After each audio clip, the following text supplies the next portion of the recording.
चीन में निमोनिया ने त्राही त्राही की हुई है। बच्चों में निमोनिया के केसेस तेजी से बढ़ रहे हैं। हालांकि कुछ दिनों में ये केसेस ज्यादातर मामलों में ठीक हो रहे हैं, लेकिन उसके बाद भी लोगों में खौफ बरकरार है। एशिया के दूसरे देशों में और भारत में भी इसे लेकर के काफी डर है। ऐसे में हमने जाना डॉक्टर समीर भाटी से कि आखिर निमोनिया है या नहीं, इसे लेकर टेस्ट कब करवाने चाहिए। निमोनिया हमारे लंग्स का इन्फेक्शन होता है और जब हमारे लक्षण बढ़ रहे हों, क्योंकि आमतौर पे हम जब देखते हैं शुरुआती समय में सिर्फ अपर रेस्पिरेटरी इन्फेक्शन होता है, जैसे कि सर्दी, खांसी, जुकाम, बुखार, कफ का आना। पर अगर आपका बुखार जा नहीं रहा हो और बुखार काफी ज्यादा हो, हाई ग्रेड फीवर, इसके अलावा थकान आपको काफी महसूस हो रही है और छाती में दर्द, मतलब आप जब कफ कर रहे हो उस समय छाती में दर्द, सांस लेते वक्त छाती में दर्द, तो इन सब लक्षणों को इग्नोर नहीं करना। इस समय जांच कराना फिर जरूरी हो जाता है, क्योंकि आजकल कॉकटेल ऑफ वायरस है। कई तरह के वायरस वातावरण में, एटमॉस्फेयर के अंदर फैले हुए हैं, जिसमें कुछ बैक्टीरियल इन्फेक्शन भी है, कुछ वायरल इन्फेक्शन भी है, जैसे कि RSV हो गया, माइकोप्लाज्म निमोनिया हो गया। तो इन सब को एक स्वैब टेस्ट के जरिए भी पता लगाया जा सकता है। एक सिंपल स्वैब टेस्ट जो हम कोविड के अंदर जिस तरह का टेस्ट करते थे, उसके जरिए संक्रमण का कारण क्या है उसका पता लगाया जा सकता है। डॉक्टर भाटी साहब ने ये भी जाना कि चेस्ट कंजेशन को अक्सर लोग निमोनिया समझ लेते हैं। इनमें क्या फर्क दिखाई देता है? देखिए, जैसा कि सर्दियों के मौसम के अंदर बच्चों में और खास तौर पे बुजुर्गों में भी चेस्ट कंजेशन काफी बढ़ जाता है, और आमतौर पे अगर हम देखें तो चेस्ट कंजेशन और निमोनिया के केसेस काफी बढ़ जाते हैं।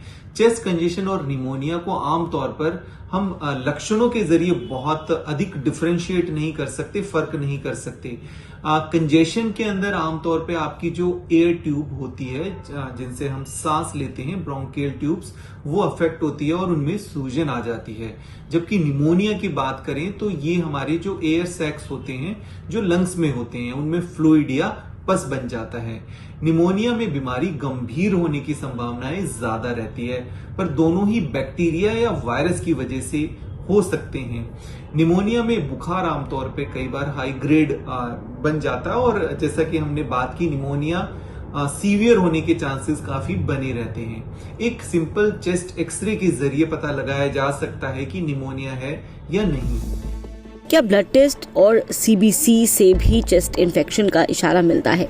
क्योंकि अक्सर हमने देखा गया है कि लोग ये टेस्ट तो करवाते हैं, लेकिन ये समझ नहीं पाते हैं कि चेस्ट में इन्फेक्शन है या कोई इन्फेक्शन बढ़ रहा है या नहीं। कुछ एक ब्लड जांच होती है जिनके जरिए पता लगाया जा सकता है कि आपको निमोनिया है या नहीं, या कितना गंभीर निमोनिया है। एक बहुत ही साधारण सा टेस्ट जिसको हम CBC कहते हैं, जिसमें WBC की भी जांच की जाती है, तो उससे भी एक इंडिकेशन मिल जाता है। इसके अलावा CRP टेस्ट, जो कि इन्फ्लामेशन के लिए कराया जाता है, ये काफी सेंसिटिव टेस्ट है, तो निमोनिया की जांच में ये भी एक उपयोगी टेस्ट है। इसके अलावा आपके डॉक्टर आपको प्रोकैल्सिटोनिन नामक एक स्पेशल टेस्ट भी एडवाइस कर सकते हैं, जिससे ये पता लगाया जा सकता है कि ये निमोनिया का कारण बैक्टीरिया है या नहीं है। चेस्ट एक्सरे सिंपल, जिसमें पता लगाया जा सकता है कि आपको निमोनिया है कि नहीं।